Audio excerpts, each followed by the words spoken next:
I moved to Zambia just after COVID, actually, looking to get out of London. Coming out here, I didn't want to miss out on climbing. You know, why not build a gym and see what happens? Well, okay, how hard would it actually be able to do? And it got really overwhelming really fast, and the costs just blew up, like astronomical. And we had a really good conversation with Dean at Mile End, actually. He was giving the example of how Mile End started, right? And I hope I'm not speaking out of turn here, but from what I understand, it's like a couple of guys with hammers and nails and just went at it in wood. And that was a big thing. That just gave so much confidence to the fact that, something that's still standing today as an institution within London had these humbler beginnings. The whole approach changed. We started doing the wall design ourselves, and it was just a lot of messing around with, okay, let's see what happens. Let's get to work. I'd say in the first phase, the challenges were really try to figure out how to do everything ourselves. The first night we were here setting up, it took us 3 days because we didn't have any of the power tools. It was just a little Allen key, and it took so long just to screw everything on. I think my hands were blistered from that. But we now started to build a bit of a core team, and that core of Zambians that are going to lead it, that's what we've always said. I'm not Zambian, I'd love to be, but Zambian climbing should be Zambian-led. At the beginning, I was kind of like shying away from route setting because I've never climbed before in my life. It was very hard for me to make up a route. I also kind of started to push myself into it, and slowly by slowly I began to have an idea on how to basically start a route, and I like it very much. Dan originally contacted me for some information about how to build a climbing wall. Kept chatting, and I thought it would be a good project for us to be involved in. He basically said, okay, cool, I've got a couple of guys who are interested. How can we share some of those skills, experiences, and what can we do to lay down foundations of route setting, of training? Uganda and Malawi, who are the first ones to put their hands up and say, yeah, we're looking at setting up gyms, or we've got gyms and we're looking at setting up that training side of it. How do we get involved? Simple answer, right? Just put everybody in the same place and see what happens. When I first heard about it, I thought we were going to Zimbabwe. I'm not joking. And instantly I was super excited, even though it was a different country that we were going to. We were going to do a workshop, we were going to do a competition. So I remember writing in my diary, Michele, you're going to need to be adaptable. I don't really travel loads on planes and abroad much. It was a great experience just getting onto the plane and being on the flights.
When I walked into Pa Mitengo, I was kind of surprised in a way. It was actually bigger than I thought it was going to be.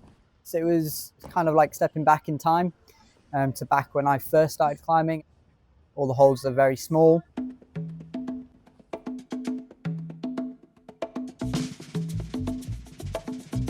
So Development Through Challenge is the charity that runs Mile End Climbing Wall. We've been around since 1970 in one form or another. Since 1986, we've been based around the sport of hill climbing. I came here first when it opened, and I was 40 years old already. I'm 77 now. There weren't all these nice big colourful holes. Yeah. We've got almost 40 years of knowledge that they don't have. There was no one there at the beginning when we started. Pa Mitengo is Zambia's only climbing wall, and they plan to host Zambia's first international climbing competition ever. It was a good opportunity for us to share our knowledge and experience. myself and Michele went round and climbed boulders, got to kind of engage with their setting style. There was a lot of interesting movement, but sometimes not quite forced.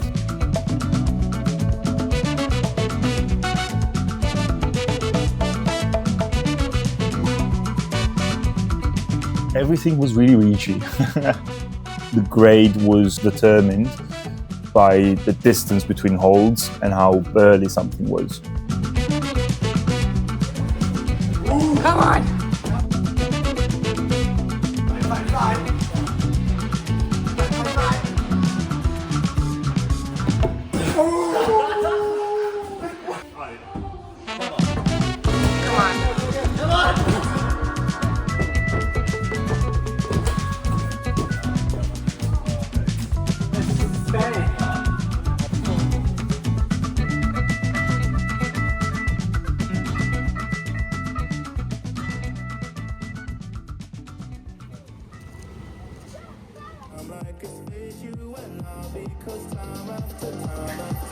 We are back here listening to your number one rocking station, Rock FM on 96.5. Good afternoon to you. We are talking rock climbing here, and I'm now going to be turning this way and speaking to Douglas in Brooklyn.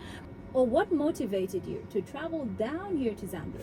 Oh, well, I would say in Malawi, we don't have too many competitions, so this is like a new experience to us. So mostly we came here because of the need to learn how to compete and to route sets. We have workshops to do that. We also have workshops to coach people who want to start climbing. People here are really friendly. We speak a similar language in Uganda, so I can understand most of the things the taxi guys are saying about me, although they don't know that. Uganda has a long history of rock climbing, but it's been outdoors since the 60s, but we don't have any indoor rock climbing gyms. Welcome to Pa Mitengo climbing on Calisthenics, and welcome to Zambia. First thing that we did in terms of work was the coaching workshops, where we moved around a bunch of the holds or added a few holds here and there, so that people could learn how to flag, how to do drop knees, heel hooks, toe hooks, and things like that. And yeah, people were loving that. At the moment, rock climbing is still a new sport to Zambia. Being the one that sets the routes most of the time and being able to climb on those routes kind of feels like you're advancing, but well, you're probably not, because you haven't tested someone's setting. That real technical skill that really comes from experience and years of climbing just isn't there. And that's one of the big holes in it. You know, it's the unknown unknowns. So the first part was come and work with some of our guys in the squad. All such as this, by using holds, you can put holds on the wall. The main differences with UK setting to the Zambian setting is it's just experience level. Super obvious, but now they can kind of bump. They're not going to fully understand why a boulder doesn't work or why the break is easier. I learned a lot. I learned that you have to really know how to place the holds to make people do what the moves you want them to do. To also teach them how to do new different moves, and to also set different grades for different kind of people. Yeah! I think the resources that Africa has is in some ways limited, but is very open to them. You know, it's very much just like being more playful with how you set and the time that you spend. That's perfect.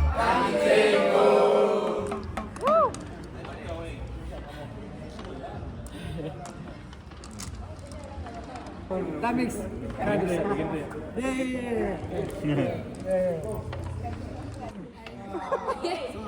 Play now. So now it's Start from anyone. now I can stop. Okay. And then pom, pom, pom. 1, 1, 1. 1, 2, 3, 4. You won! You can get them. Oh! You're taking all your rocks, mate. Hey, why? Do you want to call that you've won? Yes. I will just carry on.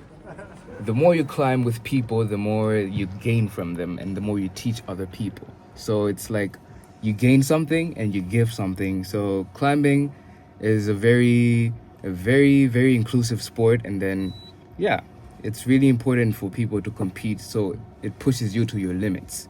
So yeah, I feel like this event is very important to climbers all around Africa. Yeah.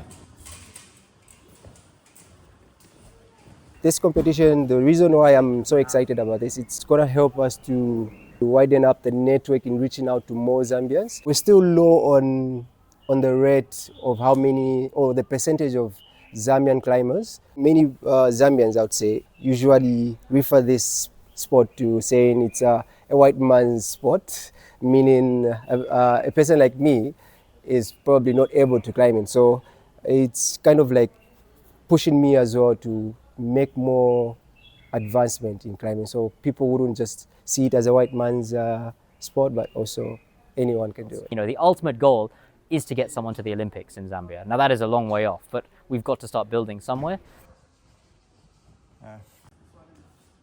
The competition element does create that aspirational pull from the top. You know, when people see climbers going to the Olympics, performing unbelievable feats on the wall, it's quite motivational for everyone. In Africa, we have 7 countries that are affiliated with the International Federation, and a whole lot more sitting in the wings. Zambia, where you've just been one of them, I think they're getting their administration and funding and all of that sort of stuff in place.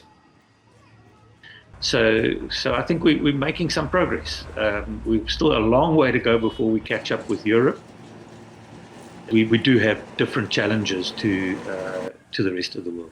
One of the things being that Africa is not as homogeneous as Europe is. The level of development and all of that is fairly similar across Europe. In Africa, we have 54 different conversations that need to be had.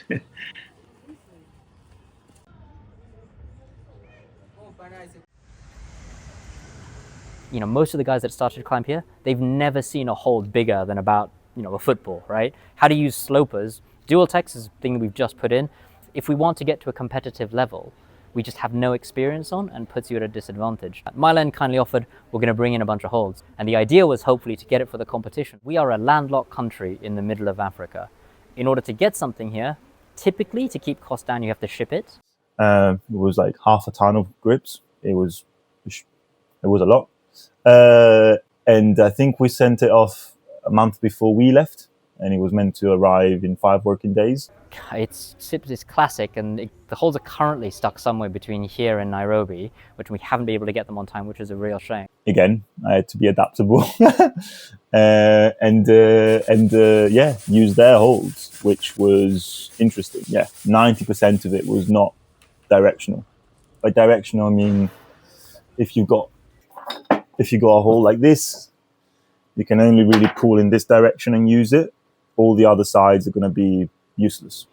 Whereas most of the holds in Zambia, you could hold in multiple ways, and it means that for us, forcing movement becomes really hard.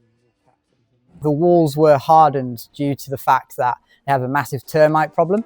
So every panel is doused in diesel, and that basically hardens it, but it stops any of the termites from wanting to eat it. And it's hard to screw stuff in, and then your bits snap. I think me and Michele went through all of our bits, had to keep on getting replacements because we were just shearing the bits off every time we put a screw in the wall.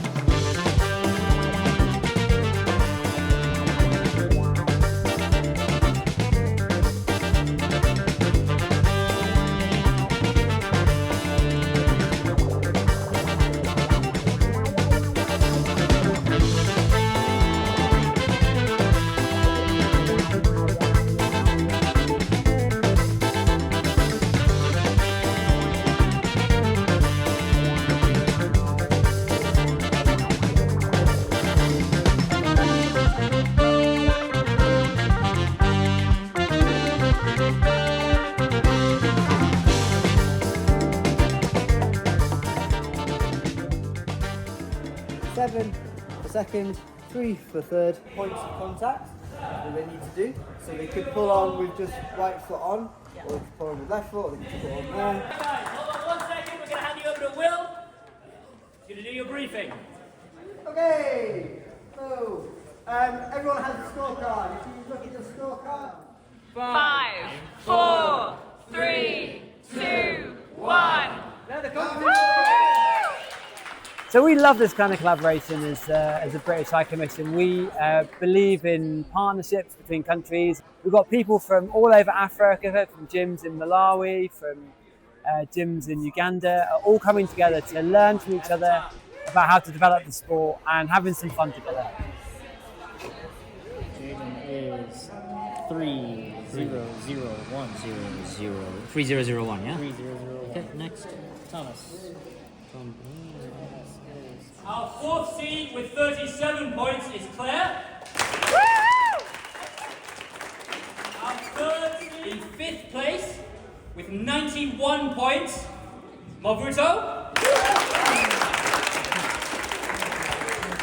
Three seeds were tied, so they go back to count back on the qualifiers with 100 points.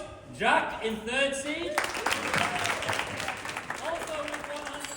For me, a final blocks needs to bring a bit of show.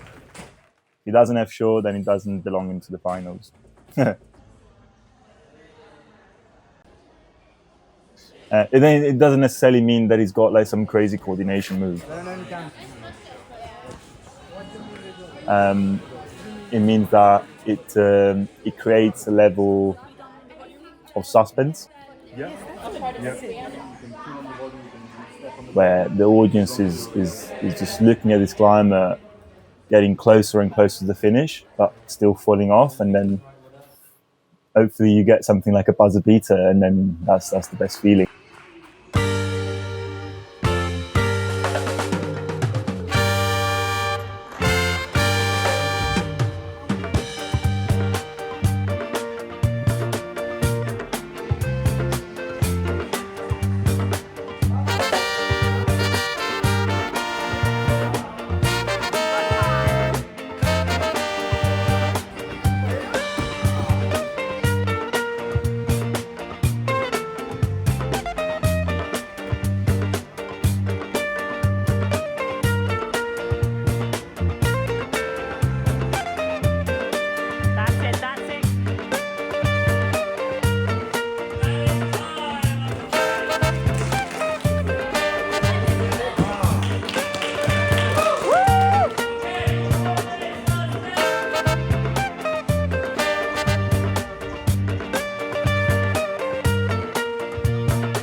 One of the best moments of the final was when Claire managed to do the jump. Everyone just went berserk. It was great.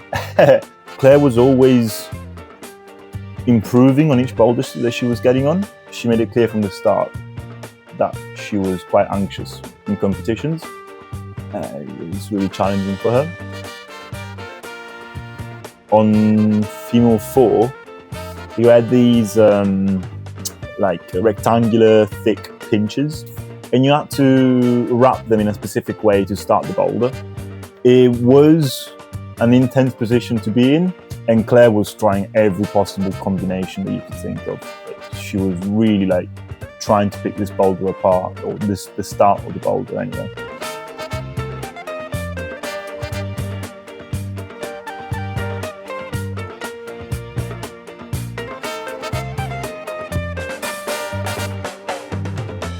And she was looking at me, and I knew she wasn't really there.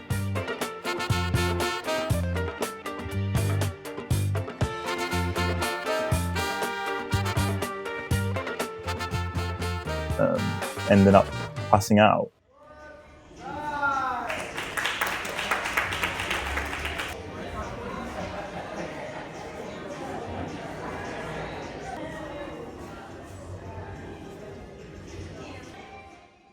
Yeah, in a matter of minutes, she was fine. It was the week before that she had some food poisoning, so she was definitely not feeling 100%, but still she showed up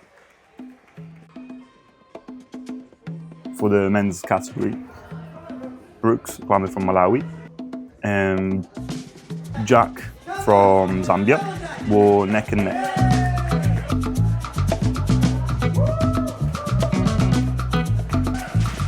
They both sent the previous boulders.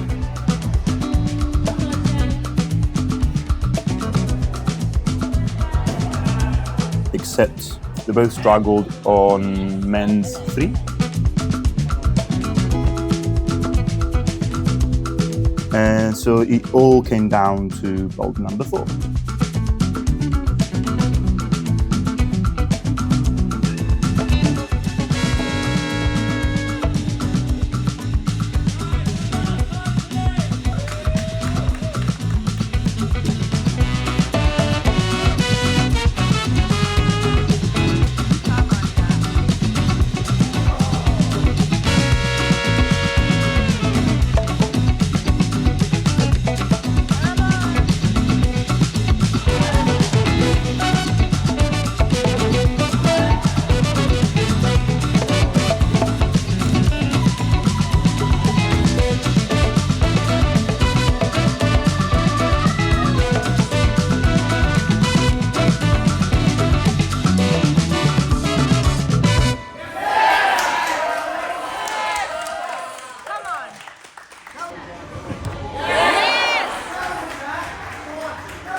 It would have been a perfect way to end it, having the last person be able to top. Sadly, Jack couldn't come through with the beans, but we live for those moments, and that's what we do.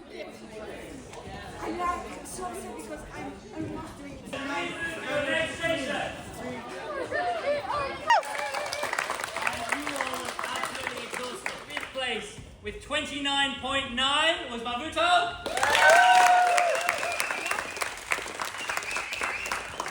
In second place, with 59.5 points, was Brooks. In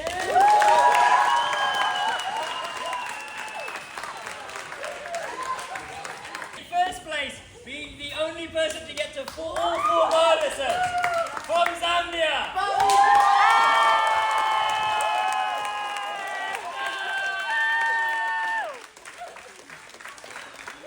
I was not expecting those results. If I'm being completely honest, I was not expecting those, but that's been a change up, I guess.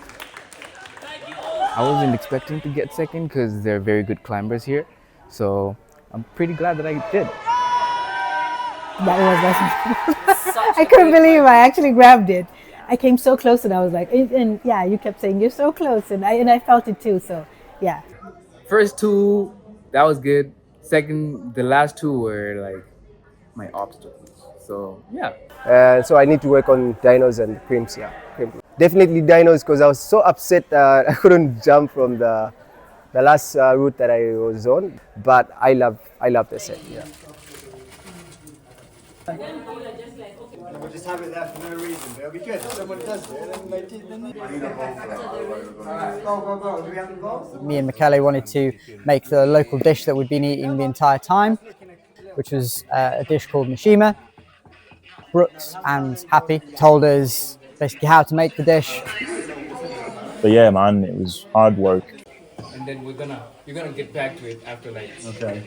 Yeah. It's not done. You want me to take over? No, it's fine. Let me rest. No, it's fine. You go for it. I am. It's like he's been. And then everyone was making fun of me. And then Will got on it, and he was editing. He was struggling as well.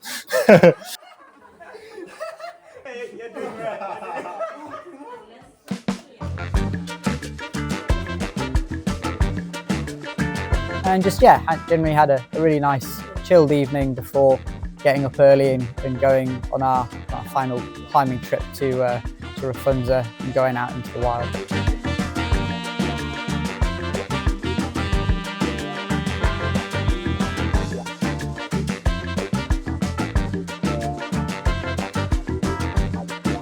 I think some of the stuff that's really helpful is the exposure that we get from something like this. And so from the base case of having international guys come in with expertise, that allows us to show people that we are part of a broader global community and people care. It's awareness is a big thing. Most of Africa has challenges when it comes to infrastructure and all of that sort of stuff. But that's the stuff we've got to deal with over time. The awareness of the rest of the world, what we're trying to do is I think, critical to our growth. We are in a really interesting tipping point, right? If we can continue with this momentum, I genuinely think the sky's the limit in terms of growth.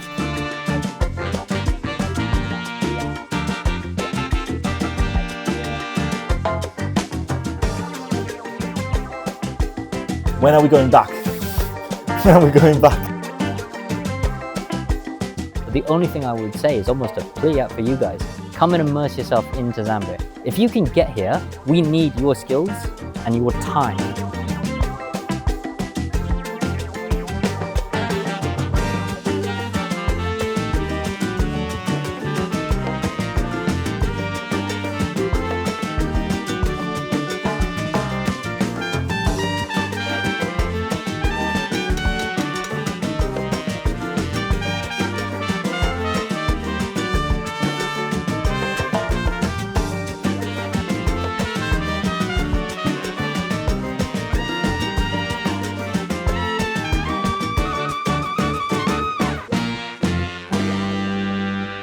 So watch this space really. Maybe next year in our 40th year, maybe see some of those climbers come over here.